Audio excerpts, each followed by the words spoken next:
সবাইকে জয় যিশু। আজকেরও প্রভুর একটি বাক্য নিয়ে এসেছি, মথি তার 12 অধ্যায় তার 31 পদ। এখানে বলছে, প্রভু কাদের ক্ষমা করবেন না সেই বিষয়ে বাণী।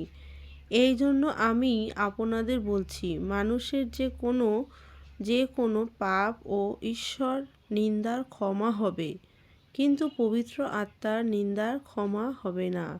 এখানে বলছে যে মানুষ যদি ঈশ্বরকে নিন্দা করে, ঈশ্বর সেটা কি বলছে, যে কোনো পাপ ও ঈশ্বর নিন্দার ক্ষমা হবে, তাকে তবু ক্ষমা করবে, কিন্তু বলছে কি যে পবিত্র আত্মার যে নিন্দে করবে তাকে ঈশ্বর ক্ষমা করবেন না।